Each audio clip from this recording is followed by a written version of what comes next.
Welcome back to the Keyline Podcast. It's Jason with you. This is the final of our installments of the Best of Keyline for the summer of 2021.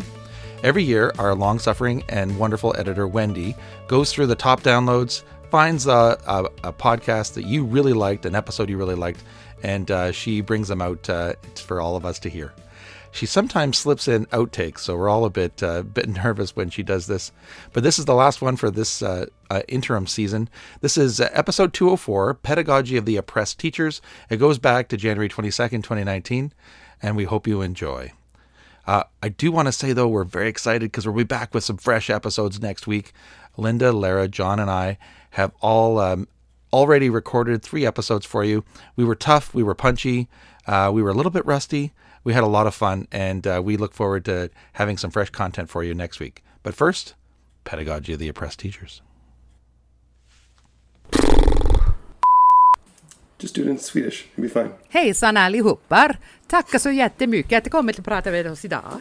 No. Yes. Wendy, keep that in. No, don't. That was awesome. That's in fact, that should be the intro. I have no idea what it means. Was it rude? Hi, everyone, and welcome to another episode of Key Lime, where we review the Key. You missed it, John. You were looking. Not doing this anymore. Barpio, are you still there? Vacuum tubes fully firing? No, it's not catching. Not catching? This is not a catching thing. No. What she means is that there's no little wiggly line when she talks. Exactly. Thank you. See, she speaks Varpio. Yes. Okay, that was a good warm-up. Yeah. My kids managed to set off the fire alarm. Making what? Making lunch. What, KD or something? No, they made pizza in the oven and then started playing a game and I forgot about it. Oh, that's so awesome. You're lucky you didn't burn down the house. I'm not even joking. I'm so. Do you have a fire extinguisher? Found it. Didn't I? Okay. And that's the phenomenon they share. And they have similar kinds of data. So they're not comparing apples and oranges, right? Now you're going to see that I don't know 3 different kinds of apples. So they got what? Macintosh, Golden Delicious, and Gala, right? They have Wendy. And my metaphors are bad. Wendy, cut the We stupid have metaphor 3 thing. types of fruits: apples, bananas, and I got nothing. That's so funny. I thought you were talking about Max Planck. I thought Me it was a segue. Yeah, me too. from No, I'm Hayes thinking to like Max pirates Planck. walk Okay. the plank. Okay. No, Arr, ahar. matey. And now we've degraded into a Disney movie. Okay. Tony Artino approved voting scale. So methodology. Oh, you can't say that. That'll make him angry. Really?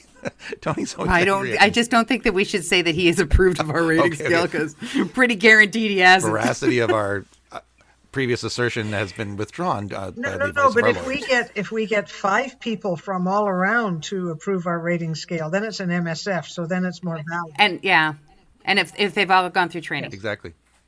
I'll train my children this evening. John, get your own sign-off thing. You just torqued mine. Take care, everybody is trademarked.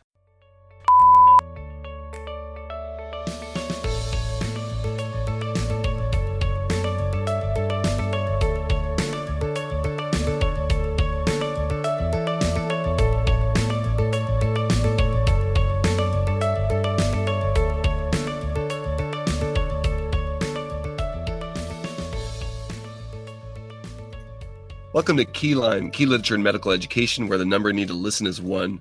As always, I have with me the usual suspects, Jason and Linda. I'm Jonathan. Thanks for listening.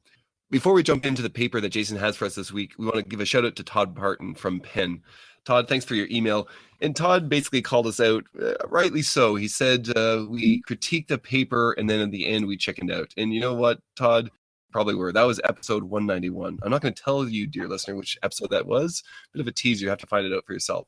But thanks for keeping us honest. We're going to do better with our own internal reliability. See what I just did there? I want to jump on that. So I think this was the feedback review, everybody. John's like hiding it from you. It was by Schiffer Ginsburg and Chris Wadling. It was beautifully written prose, and we were all very gushy about it. I just want to pause and take some very humble credit for being the only one that pointed out it's a narrative overview and we shouldn't be giving it such high scores. But John and Linda were like all over me and they were like pressuring me. I felt a lot of intimidation, so I changed my score. But it was a very good paper. I'm pretty sure if we rewind the tape, we're going to find that nothing you just said is actually true. But anyway, I'll leave the listener to figure that one out. Anyway, Jason, you seem to have the microphone already. So what do you got for us this week? I've called this episode Pedagogy of the Oppressed Teachers. And the paper is Rethinking the Educator Portfolio, an innovative criteria-based model that's from Academic Medicine in July 2018. The first author is Shinkai. And I think I pronounced that right. If I didn't, please write to me, author. You'll recognize some other heavy hitters here. Amy Chen, Brian Schwartz, David Irby are all names that people I've met. And I got some priming questions for you, Linda and John. In your institution, that shall remain unnamed but easily Googled, who is more likely to make full professor first, a ClinEpi researcher or a clinician educator? What say you? That is an absolute no-brainer. The detailed question you should be asking is, how much further ahead of the outstanding teacher will the hardcore science researcher be? Probably a decade. Oh, yeah. So, John, you made full prof at a young age. I think you were 12 or something. So what about your institution? It doesn't matter whether you do research or education scholarship. You just need to bring in a donor and then they'll give you whatever you want. Jason, I will point out, actually, the Academic Medicine indicates that both Shinkai and Chen are the co-first authors, even though there's a 1-2 position in the order of authorship here. So I just wanted to point that out so we don't shortchange Chen here. Yeah, well done. Thank you for pointing that out. Very good. Now answer my question about who gets respect at your school. Oh, we're McMaster, so you can get respect for doing education. I think what the challenge is it's easier to count metrics when your metrics are simple publication and grant dollars and when you aggregate it all together. So when I put together my portfolio and say, here's my grant dollars from education scholarship, they wonder why there's not a whole bunch more zeros at the end. And I try to explain to them we're not in the same realm as clinical trials. And the other thing you have to recognize is that the journals that we publish in don't have the impact factor of the New England Journal of Medicine. So I have people saying, well, look at that low impact paper in a low impact journal. And in fact, it's some of the best med ed journals. Exactly. So this episode is all about how do we address that gap? Why is it happening? And what can we do about it is sort of the theme. So I'm going to take a couple more minutes about the background because I think this is actually a great springboard. This paper I'll describe in a second. And so John just started listing some of the barriers. We don't get big grants for medical education. And Linda mentioned that the impact factors of our community journals tend to be smaller because they're read by fewer people or referenced by fewer people, et cetera. And also there's this idea of low-hanging fruit. It's easy to count the first author publications and grants, but more difficult to perhaps measure some other things. And this is part of also our heritage that favors scholars that fit a very narrow profile of what it means to produce effective scholarship. And I just want to introduce a couple other concepts. So I think that there's sort of 4 kinds of productivity when it comes to education. There's work, like I am a program director, I am a teacher, and I'm teaching somebody. There's scholarly work, there's scholarship, and then there's recognized scholarship. So John, Linda, in that context, how would you define scholarly work versus scholarship and recognized scholarship? What would you say? Whew. Those are a lot of moving words, which seems like the same. So there is the work that you do as a teacher that is not informed by the literature. There's scholarly work, which is informed by theory and best practice. There's scholarship, which is an original innovation that's informed by theory and practice that you share. And then there's recognized scholarship, which presumably is the previous version of scholarship. So an innovation, an original idea built on theory and practice, shared, peer-reviewed, but then also acknowledged in some format by your institution, or it's captured in some kind of metric that allows you to say, here's how I am keeping track or being acknowledged to the broader education community. I agree. I think those first 3, work, scholarly work, and scholarship, Those concepts have been around for a while. But the recognized scholarship, and I sort of agree with the way John defined it, is the new kid on the block. And that's the one that I think is going to be helpful for the CE that wants to have a really good educator portfolio. So as much as this has been discussed for, perhaps 1,000 years of the history of Western universities, it's still a really hot topic. And I think probably almost every key limer will either have participated in a discussion about getting recognition for their work or have counseled somebody else about how to get their institution to give them credit. So we have a bit of a Rodney Dangerfield syndrome for you who are older than a certain age, not John. And there are a number of barriers that we've alluded to. So I just want to highlight those or signpost those a little bit. One is a narrow definition of what scholarship is and what will be recognized at a school. I'm currently affiliated with a school that was very progressive about its view of medical education scholarship and has slid back to first author grants and publications. In fact, the educator portfolio, which is supposed to be documenting all your educational activity, is kind of an optional appendix that, could be surgically removed, as all appendices are. The second issue is the difficulty disseminating and getting peer review of educational work. And so innovations like MedEd Portal are a way of addressing that. But, that module you made in your curriculum, which might be amazing, how does everybody else find it and use it? And how would you be able to demonstrate that to a peer review? And the last is lack of clear criteria about what is excellence in MedEd scholarship. Now, the good news is there are actually a huge body of literature on this. And if you're listening to this podcast and you're kind of thinking, yeah, this is an issue, and there are some key papers that you need to know. And so I'm going to list 4. John and Linda might disagree that these are the big 4, but I picked them over 3 decades. The first is Boyer. The next is Glassick. The next is Deborah Simpson, who documented the AAMC approach. And a more contemporary one is Elaine Van Mel, which is a Canadian publication. So John, Linda, any comments on those 4 authors? Would you unpack them for the key limers? Yeah, so I think Boyer gets a lot of attention because he was first in.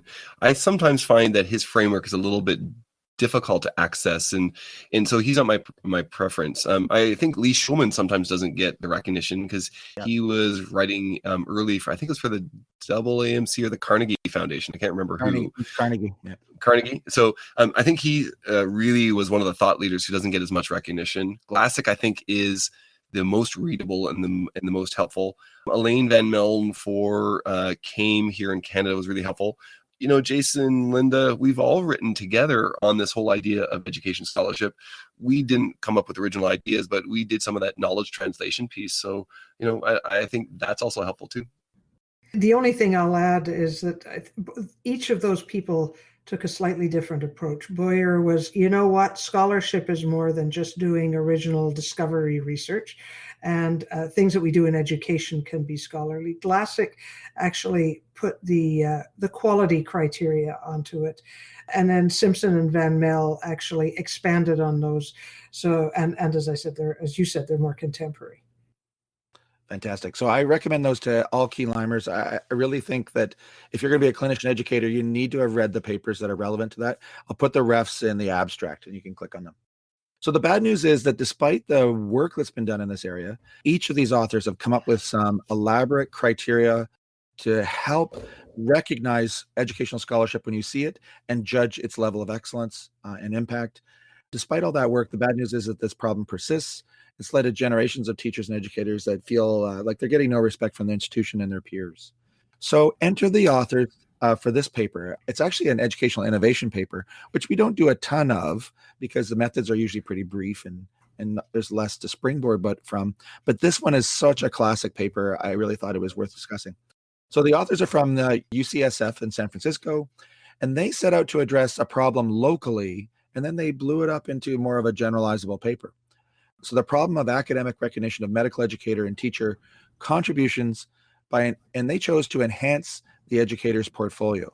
And if you don't use that term locally, it's the summary document that displays the body of med-ed work of somebody who is being recognized by the institution they're affiliated with. It's sometimes called a teaching dossier, that you may recognize that. So teaching dossier, educator portfolio, teaching portfolio. Some people call it teaching philosophy. Some people call it that appendix that I never look at.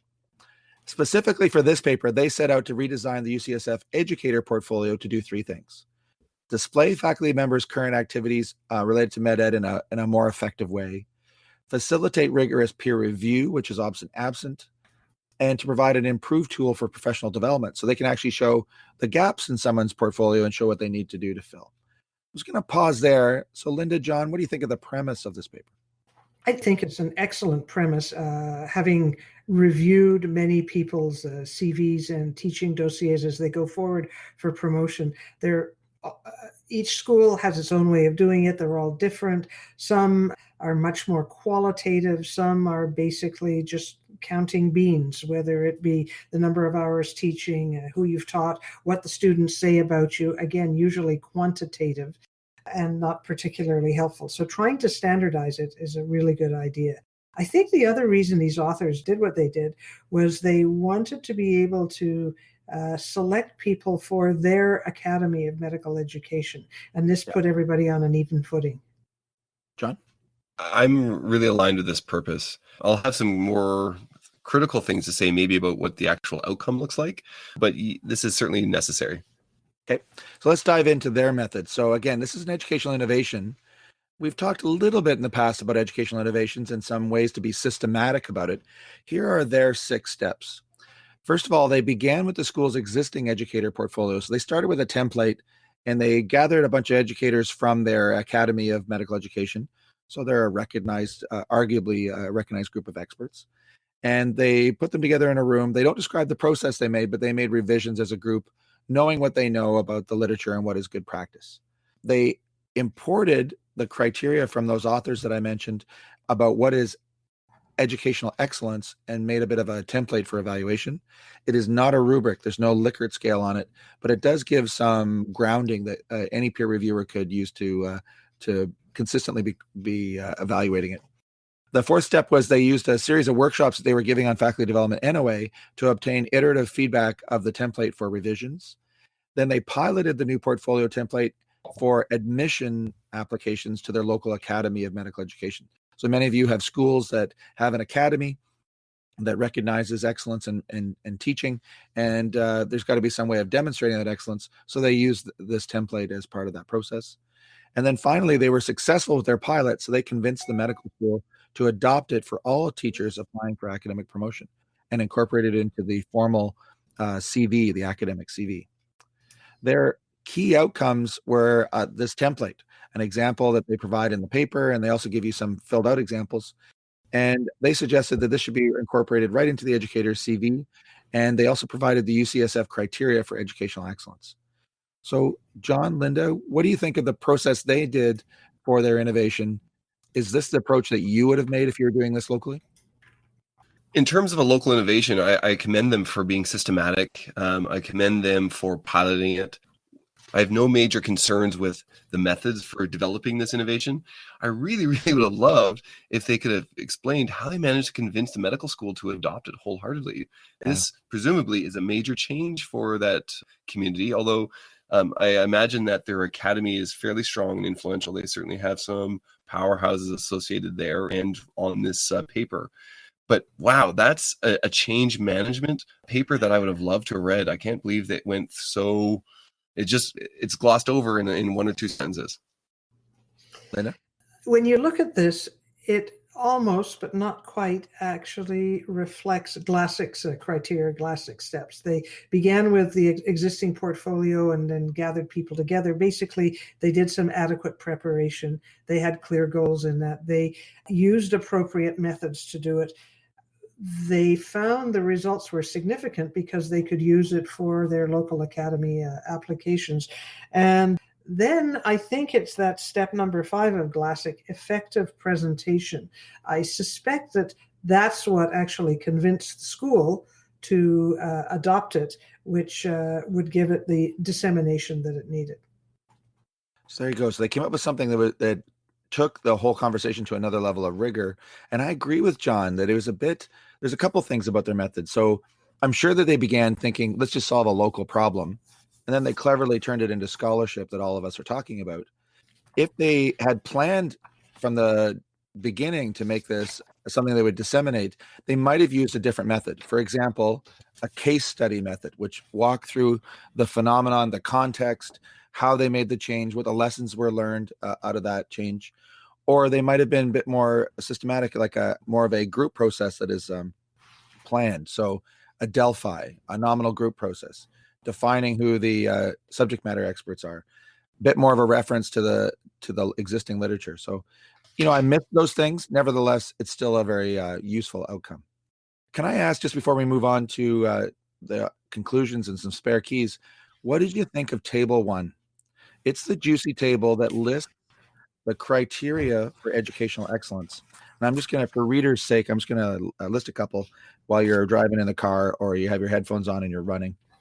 By the way, a bit of a shout out to Sue, my colleague Sue Humphrey-Murdo, a rheumatologist and educator here in Ottawa. She was telling me that she was recently a visiting professor and listening to us while she rode her bike. So here's an example of the UCSF criteria. Builds on best evidence and practices, has goals and learning objectives that articulate clearly what the goal of the educational intervention was, clearly outlines some systematic methods, documents results and the impact on the local institution, has dissemination outside the institution that's documented, and has some sort of reflective critique. And they unpack it, they map it to Glassix criteria, they map it to the AAMC publication of Educator Excellence. So Linda, John, what do you think of that table? I really like the table. They are being scholarly with this table.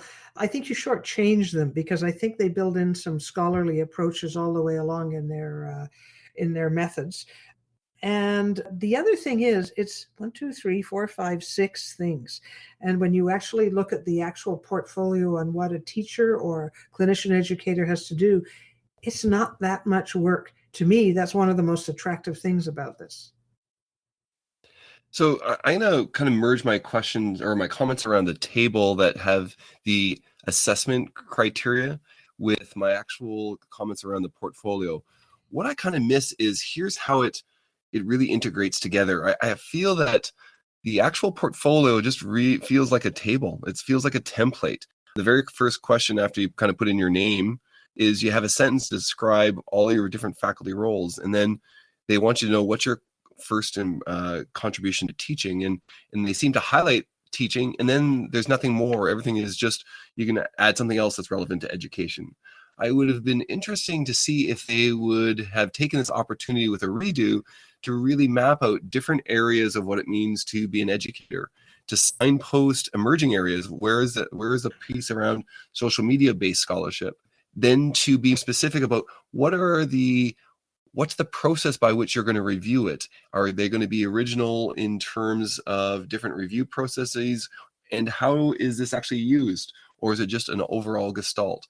And so, although I commend them for being innovative in moving forward in terms of having education scholarship a viable and acceptable process for academic promotion, they seem very kind of traditional and don't really innovate in a dramatic way in terms of rebooting the whole portfolio design, where they could have been much more directive, much more innovative, and could have signaled a lot more creative outputs. So yeah, I kind of say, yay, you did it. And then at the same time, why did you do it the same way it's always been done?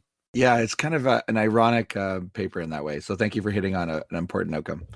Just to, again, red circle that. What a useful template for those of us who are trying to document traditional scholarship, such as I made a curriculum and someone else used it, or I have a paper in education. But as John says, where's the blog? Like, where's Key Lime? Where's Key Lime? There you go. There's our question of the day. And they could have taken it even further. But I think it also reflects maybe the culture of UCSF, and that's as far as they went for this paper. The conclusions are for the authors is that everybody should use this new portfolio for enhancing the recognition of educational scholarship at various institutions. I thought there were 3 spare keys here, and I'll ask John, Linda, what you think next. First of all, I thought it was a great example of turning scholarly work, so informed by the literature, into visible scholarship. So now it's recognized because it's now in the peer review and might influence other schools. Secondly, I think this paper is a springboard for all of us to talk about this topic. We need to advocate in our institutions worldwide for greater support and respect for the med ed mission and for med ed scholars. And finally, I recommend that everybody who's listening have a look at Table 1 in this paper in July 2018. It's a beautiful example of knowledge translation from Glassic's higher education criteria to make it more of a med ed resource that we can use in our own school. So good on them for some of those things. I would have liked them to go a little bit further, though. So John, Linda, any other comments about the impact of this paper before we vote? I think I'm good. Me too. All right, so let's do our round of very scientific, evidence-based, should be in our portfolio voting. The first is around the methodology of this innovation. We haven't really talked too much about the criteria for innovation methodology, but on a scale of 1 to 5, Linda, John, what do you think about the methods they used in this case? Well, they describe them reasonably well. I agree with you. I think if they were going to be more scholarly, they could have used something a bit more formal, even a focus group, a more formal focus group rather than a discussion at faculty development activities. So I'm going to give this a 3. I'm going to give it a 3. This is an innovation report. And so the standard and the rigor is by definition lower here. And they describe it in a way that's replicable. They have a systematic approach. There is ways they could have made it a bit more rigorous, but let's not beat them up too hard on an innovation report. Exactly. Yeah. So I think judging it as an innovation report, I give it a 4. There are other innovations we've seen where it's just, I've got this thing and it's shiny and there's no description about how it arrived or what context. So I'm going to give them a 4, a little bit more of a boost for that. Now, what about impact? Do you think this paper is enough that you should be using this? You should have it handy, that maybe, my university should be reading this for the promotions committee? What say you, John, Linda? Well, here I'm torn. I'm going to give this a 4. And the reason I'm giving it a 4 is that this is the paper that I'm going to put down in front of the chair of promotion and tenure, in front of the dean. I'm going to send it to the Senate and say, look, a respected major U.S. institution is advancing education scholars using a portfolio model and not using an H-index. At the same time, in terms of innovation, and this is an innovation report, I think they had an opportunity to be a little bit more innovative in how they actually developed out their template for their portfolio to offer more direction, to be thought leaders in identifying and suggesting new ways of reporting and new domain around scholarship. So I'm a little disappointed there, but because it's such an important argument and it hits my bias, they still get a 4. And I too will give it a 4.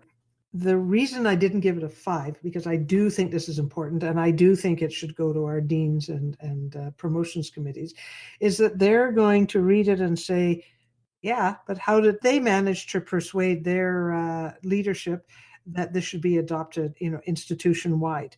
And I would have liked to have heard a little bit more discussion about that would help both us as going from the ground up trying to do this, and also help people who are in positions of leadership explain it to their colleagues. So you guys are very generous. I'm glad you see the brilliance of my choice of paper today. So ironically, I'm going to give this a 3. And I think that table 1 here, with all the criteria, that knowledge translation that I referred to, that alone is worth a 3 for impact. I think it's a useful reference. The nice templates they give everybody are useful for your school. What I would have liked to have seen to make this a killer paper would have been the case study of change. So there's lessons for all of us, a bit more of a systematic approach, drawing in some other good practices, and just a wider view of what scholarship is. So ironically, their view was still, I think, relatively narrow. I would have liked to have seen some alt metrics that we've talked about in the Keyline podcast in the past. So there you have it. That is Shinkai et al. From July 2018 in the edition of Academic Medicine. This is Jason with a very gravelly voice. And on behalf of all 3 of us, thanks so much for listening. We'd love to hear from you. We're getting tons of emails, and actually fewer of them are saying that John's voice sounds the best. So I really feel like the IQ of our listeners is going way up. And we'd love to hear from you. And we'd love to hear whether you agree. We'd love to hear an example of whether or not your institution is actually really progressive and has a great solution for this problem. We'd also love to hear you and commiserate with you if your institution is sliding backwards and only accepts multi-million-dollar grants in New England Journal publications. So please write to us, keylime@royalcollege.ca. Take care, everybody. Bye-bye. Thanks for listening.